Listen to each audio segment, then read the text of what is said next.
Assalamualaikum warahmatullahi wabarakatuh. Berjumpa lagi dengan saya di channel YouTube saya Ensiklopedia Ahmad Fauzi. Channel yang menjelaskan berbagai hal yang berkaitan dengan publikasi ilmiah, penulisan, analisis data, dan berbagai pengetahuan lain yang mungkin dapat meningkatkan pengetahuan ataupun keterampilan kalian. Di video kali ini mari kita pelajari bagaimana caranya melakukan pengutipan dan penulisan sitasi atau rujukan dengan tepat. Dasar kita melakukan sitasi, rujukan, atau pengutipan dari video ini adalah menggunakan format APA atau American Psychological Association. Kenapa kita menggunakan APA dalam video ini? Karena format ini merupakan format yang paling umum digunakan atau diadopsi oleh berbagai perguruan tinggi atau universitas ketika mereka menyusun panduan skripsi, tesis, hingga disertasi di kampus mereka. Dan ketika kita menulis artikel yang ingin kita terbitkan di jurnal nasional atau internasional, banyak jurnal nasional atau internasional yang juga mengadopsi APA sebagai format penulisan di jurnal mereka. Oke, APA yang kita gunakan di video kali ini adalah APA yang edisi ke-7, bukan yang ke-6. Kenapa? Karena APA yang terbaru adalah APA edisi ke-7. Dan ada perbedaan mendasar antara edisi ke-7 dengan edisi ke-6. Oke, langsung saja kita mulai bagaimana caranya melakukan pengutipan atau penulisan rujukan menggunakan APA 7 Edition. Yang pertama, misalkan kita merujuk satu sumber, satu buku, atau satu referensi yang penulisnya hanya ditulis oleh satu orang. Misalkan ini, Albert Kifunja misalkan. Maka yang kita tulis hanyalah kata terakhir dari nama penulis tersebut, Albert Kifunja. Maka kita cukup tulis Kifunja saja. Nah, sebelum kita menulis nama dari Kifunja itu, kita awali dengan buka kurung terlebih dahulu seperti ini. Buka kurung, kemudian kata terakhir dari nama penulis, kemudian diikuti oleh koma, kemudian tahun kapan naskah atau sumber tersebut diterbitkan. Misalkan ini, 2014, kemudian tutup kurung. Nah, ini kalau sumber dari referensi yang kita kutip tersebut, kita letakkan di akhir kalimat. Di tengah kalimat juga seperti ini. Misalkan buka kurung Fauzi, 2012 tutup kurung. Namun ketika kita meletakkannya di awal kalimat, maka penulisannya berbeda. Misalkan ini. Misalkan ini Ronald Gultepe. Maka kita tulis lagi-lagi ya kata terakhir dari nama penulis tersebut, tapi tidak diawali dengan buka kurung. Buka kurung digunakan sebelum tahun dan tanpa koma. Sehingga ketika kita meletakkan sumber sitasi di awal kalimat, maka komanya dihilangkan, lalu buka kurungnya geser untuk mengurung tahunnya saja. Gultepe dalam kurung 2016 tutup kurung. Begitu. Lalu, apakah ketika kita menulis kalimat, apa boleh kita langsung merujuk beberapa sumber? Boleh. Bagaimana cara penulisannya? Nah, ini misalkan. Ya, misalkan saya menuliskan pemberdayaan kompetensi dapat dilakukan bila guru menerapkan berbagai model pembelajaran kooperatif. Nah, informasi ini saya ambil dari 3 sumber sekaligus. Nah, cara penulisannya bagaimana? Nah, ini kebetulan ketiga sumber tersebut sama-sama ditulis oleh satu orang. Misalkan sumber pertama ini Fauzi 2017, Ahmad Fauzi 2017 ya misalkan. Kemudian ini Siti Susanti 2015, kemudian Muhammad Zinuddin 2019. Kita lihat di sini, kita bisa langsung menggabungkannya menjadi satu. 3 sumber tersebut langsung ditulis dalam satu tempat. Maka kurungnya cukup satu saja. Ya, kita tidak usah menulis seperti ini. Satu persatu sumber tidak usah ditulis dengan kurung terpisah. Misalkan Fauzi 2017 tutup kurung. Buka kurung Susanti 2015 tutup kurung lagi. Buka kurung Zinuddin 2019 tutup kurung lagi. Tidak seperti itu. Kurung cukup dilakukan di bagian awal dan di bagian akhir. Kemudian antara satu sumber dengan sumber lain dipisahkan oleh titik koma, bukan koma. Ya, koma hanya digunakan untuk memisahkan antara nama dengan tahun dia diterbitkan. Oke. Kemudian kita lihat di sini urutannya juga tidak boleh sembarangan. Pengurutannya bukan didasarkan pada tahun. Di sini kita lihat ya, tahun 2017. Kemudian 2015, kemudian 2019. Tidak urut tahun, tetapi diurutkan berdasarkan abjad dari nama penulis tersebut. F, kemudian S, kemudian Z. Begitu ya. Nah, kemudian bagaimana ketika kita membaca dua sumber yang sama-sama ditulis oleh penulis yang sama dan diterbitkan di tahun yang sama? Misalkan ini, ya. Kita menulis artikel ini, menulis karya tulis ini. Kita membaca buku yang ditulis oleh Kaufman tahun 2015. Judulnya misalkan Keterampilan Abad 21, misalkan seperti ini. Ya, ini judulnya. Kemudian di tahun yang sama Kaufman juga menulis buku lain. Ya, 2015 juga. Tapi judulnya beda, Keterampilan Berpikir. Nah, misalkan seperti ini. Nah, kedua buku ini kita jadikan sumber dalam tulisan kita ini. Cara penulisannya bagaimana? Ini namanya sama, tahunnya sama. Nah, maka referensi pertama dari Kaufman bisa kita kasih A, ya, setelah tahun. Referensi kedua bisa kita tulis B. Begitu. Misalkan ya, jadinya kompetensi penting saat ini salah satunya misalkan adalah keterampilan abad 21 menurut Kaufman 2015A. Nah, kemudian contoh keterampilan abad 21 adalah keterampilan berpikir. Nah, misalkan seperti ini. Kemudian ini Kaufman yang B. Oke, seperti ini ya. Nah, begitu. Nah, ini cara penulisannya ketika sumber tersebut ditulis oleh satu orang yang sama, satu nama yang sama, tahunnya pun juga sama. Nah, sekarang kalau kasusnya seperti ini, kita ingin menggabungkan dua sumber tersebut di satu tempat. Nah, kita tidak perlu menulis Kaufman-nya dua kali. Kalau di sini kan nama tahun, nama tahun, nama tahun. Kita jangan menuliskan seperti ini ya. Misalkan ini Kaufman 2015A, kemudian titik koma, Kaufman-nya ditulis lagi, kemudian 2015B. Nah, ini salah ya. Ketika namanya sama, maka nama kedua tidak usah ditulis lagi. Jadinya ini dihapus. Titik koma hingga nama dihapus. Sehingga yang ditulis hanyalah tahunnya. 2015A, 2015B. Nah, ini contohnya ya.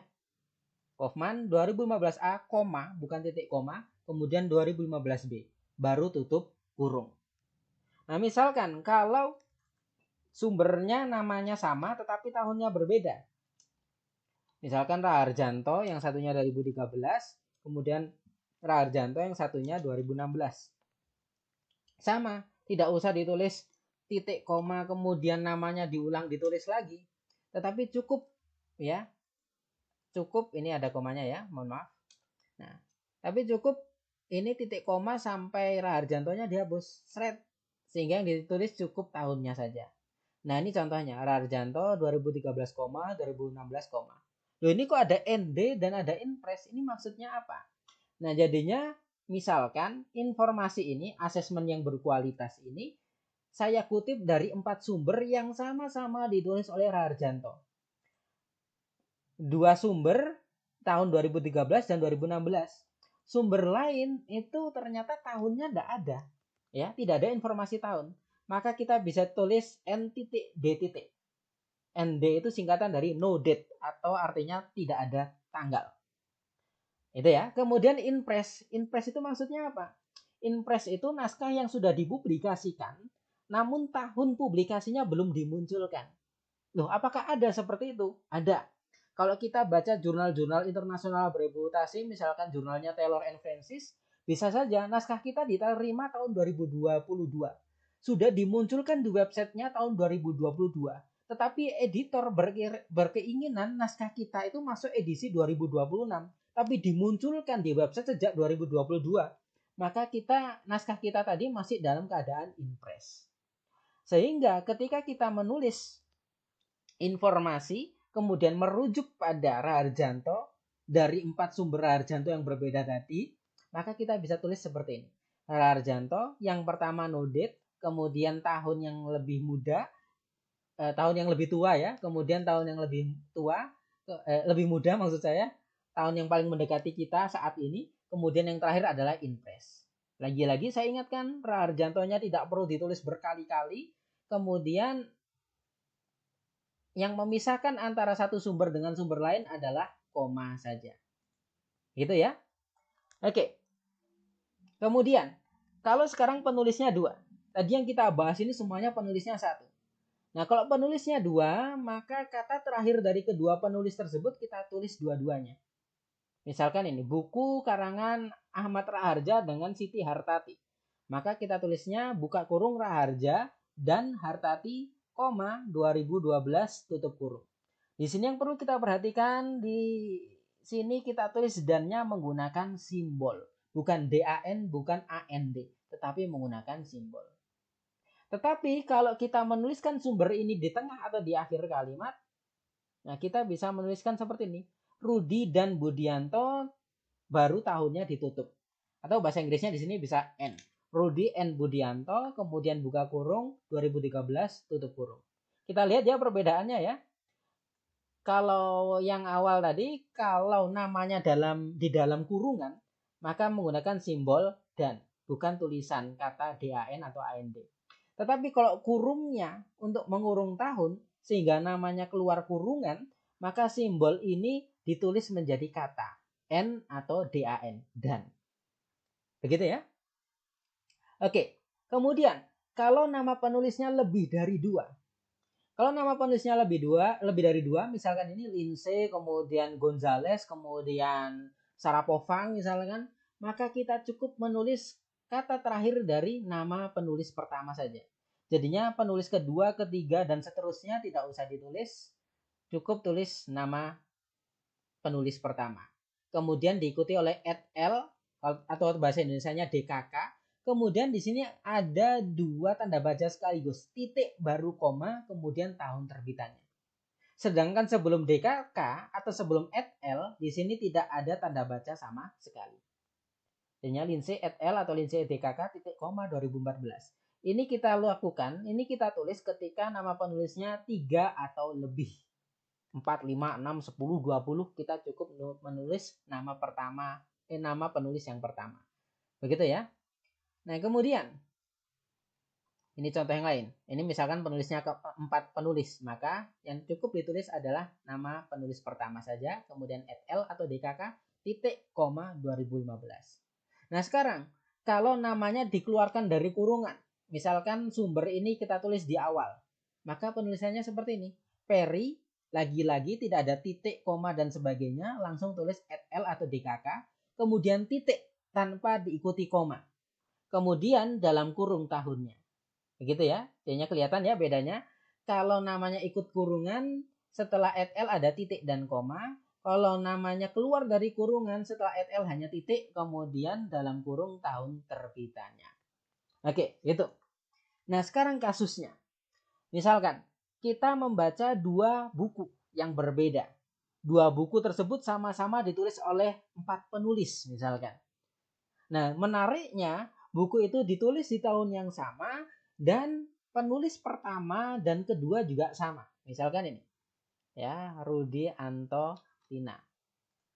Nah, ini ya, Rudi Anto Tina kemudian Budi. Ini buku pertama. Kemudian buku kedua Rudi Anto Wildan. Kemudian Sila. Misalkan seperti ini. Nah, ketika kita menemukan sumber seperti ini, ditulis oleh tim penulis, kemudian nama pertama penulis sama, sedangkan nama selanjutnya berbeda, cara penulisannya gimana?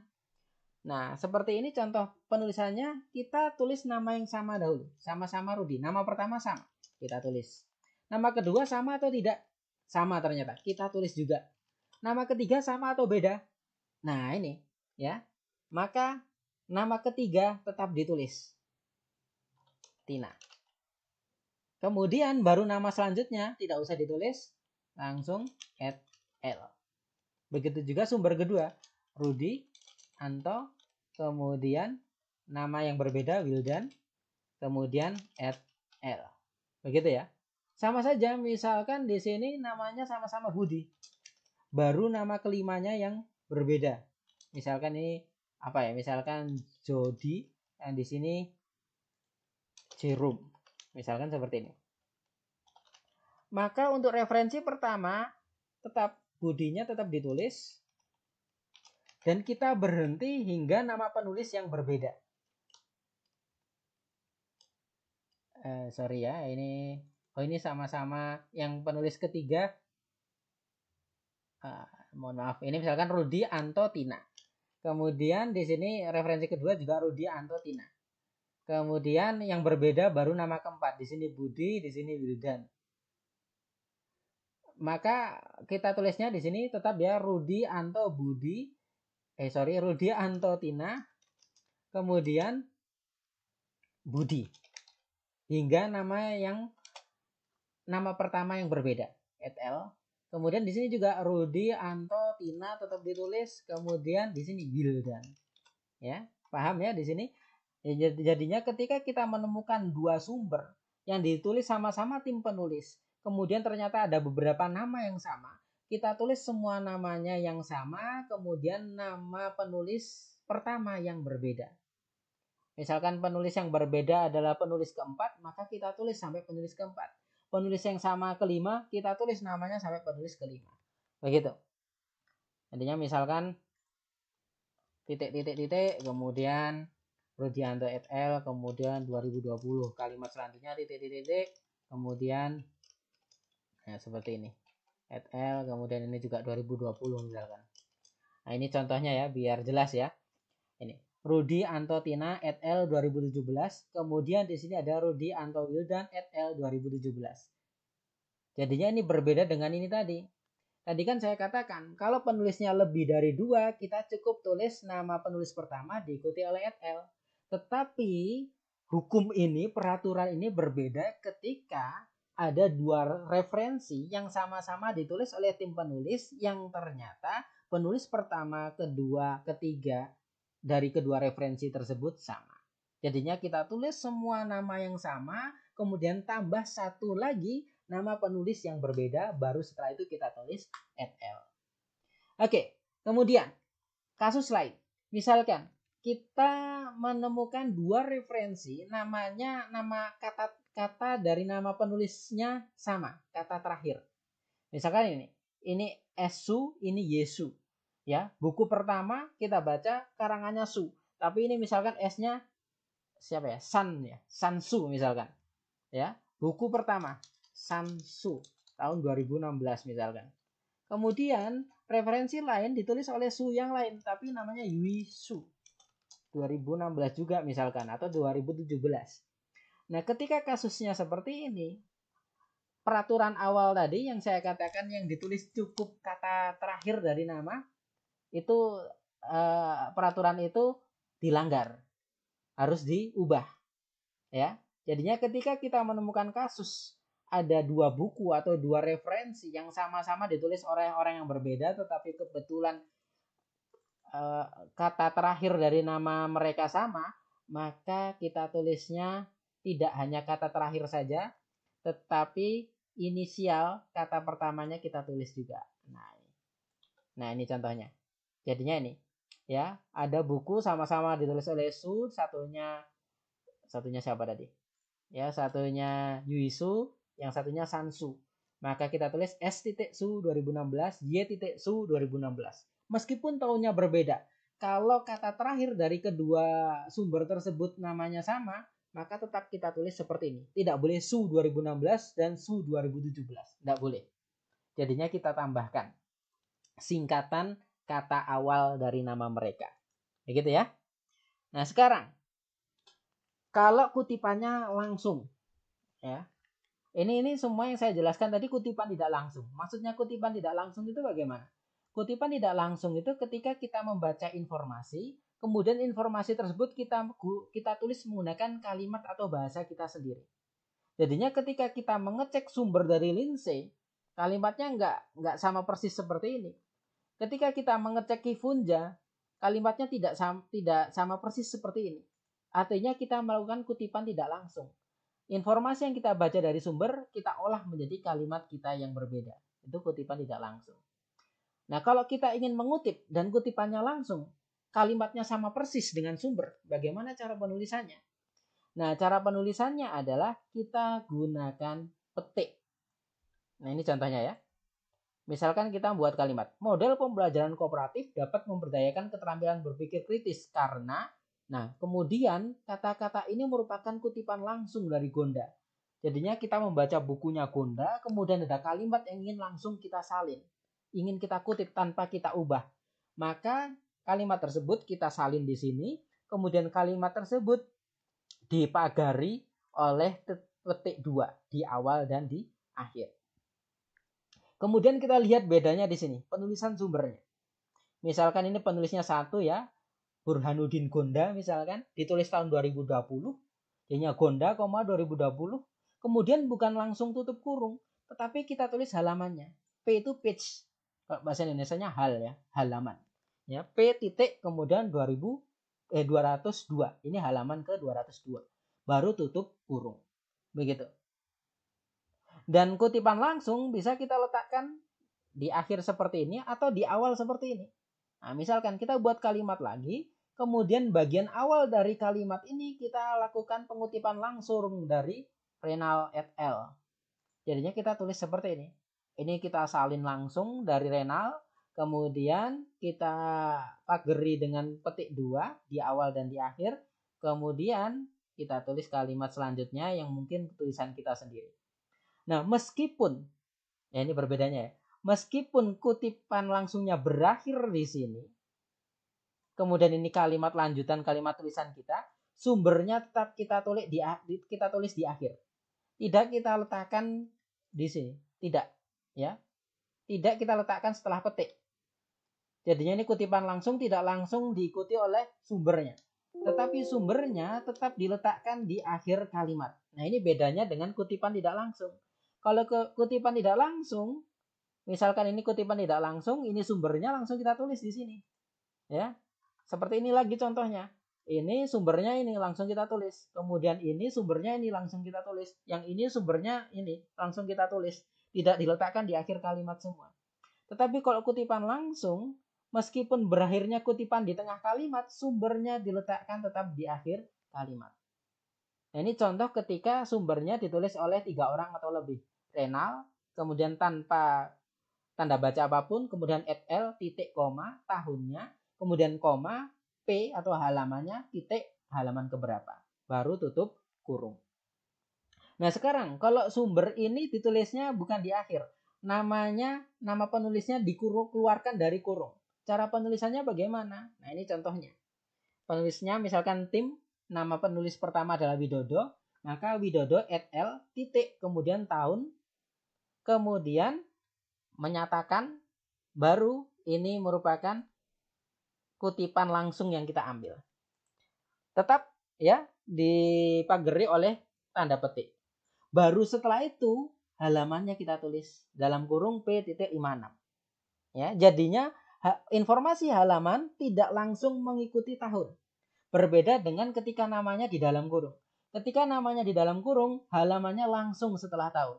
Tetapi kalau namanya dikeluarkan dari kurungan, maka halamannya ditaruh di akhir kalimat. Begitu ya. Jadinya halaman ditaruh di akhir kalimat ketika nama sumber dikeluarkan dari kurungan. Nah, sekarang kalau kutipan tersebut lintas halaman, misalkan kutipannya panjang, maka ya kita tulis semua halamannya. Misalkan ini halaman 12 hingga 13. Ini ya. Nah, ini. Nah, kemudian loh ini kok ada menjorok-menjorok seperti ini maksudnya apa? Nah, ini ketika kita mengutip dari Fauzi, kutipannya langsung. Kutipan langsung dari kalimat yang ada di halaman 12 hingga 13. Maka penulisannya seperti ini. Namun, ketika pengutipannya lebih dari 40 kalimat, maka 40 kata maksud saya ya. Ini kutipan langsung yang panjang, maka kita harus menuliskan seperti ini. Ya. Jadinya kita jorokkan, spasinya tetap sama, ya, 2 spasi. Kemudian ini kita masukkan lebih dalam. Ya, ini ada tab-nya. Begitu juga sini, kanan dan kiri. Jadinya dia seperti ini, ya. Dia masuk ke dalam baik di sisi kiri maupun sisi kanan. Tapi lihat spasinya sama antara sebelum dan setelah. Tidak usah dikurangi spasinya. Menurut format APA 7 edition tidak perlu spasinya diubah. Ukuran hurufnya juga tetap sama, ya. Kemudian kita lihat ketika lebih dari 40 kata, selain dijorokkan ke dalam, kita tidak usah mengasih kurungan petik. Kita tidak usah mengasih pagar petik 2 di awal dan di akhir pengutipan ini. Beda dengan ini ya. Ini kalau di bawah 40 petiknya dikasih petik 2 sebelum dan setelah pengutipan, tetapi kalau di atas 40 dijorokkan dan tanpa petik. Kayak gitu. Ya. Dan di sini kita lihat Fauzi 2019, kemudian halamannya langsung ditulis, kemudian tutup kurung. Nah, itu contohnya ketika kita menulis kutipan langsung lebih dari 40 kalimat berdasarkan format EBA 7 edition. Begitu. Ya. Kemudian ini contoh tambahan ya. Ketika kita ingin menulis, ini sudah terulang seperti contoh di atas, misalkan kalimat ini. Nah, kalimat ini dari berbagai sumber. Nah, kita bisa tulis seperti ini. Ini contohnya ketika dua penulis, dua-duanya tetap ditulis. Kalau nama dari penulis di dalam kurung, maka menggunakan simbol ini, bukan DAN atau AND, tapi menggunakan simbol. Kemudian tahunnya. Kemudian untuk melanjutkan ke sumber lain, kurungnya nggak usah ditutup, tetapi diganti titik koma. Kemudian ini Nur Ajizah, ini jadinya artinya penulisnya lebih dari 2, @l, titik koma. Kemudian titik, kemudian koma tahunnya. Terus sumber ketiga dipisahkan dengan titik koma juga. Sumber keempat dipisahkan dengan titik koma. Baru setelah itu ditutup kurung. Dan ingat lagi-lagi pengurutannya bukan berdasarkan tahun, tetapi berdasarkan nama. Sesuai abjad. Ini D, kemudian N, kemudian S, kemudian T. Oke, demikian penjelasan saya terkait bagaimana caranya menulis pengutipan atau rujukan atau sitasi menggunakan format APA yang ketujuh. Di video selanjutnya mari kita bahas bagaimana caranya menulis daftar pustakanya, daftar referensinya. Cara penulisan yang betul itu seperti apa. Oke, terima kasih. Assalamualaikum warahmatullahi wabarakatuh.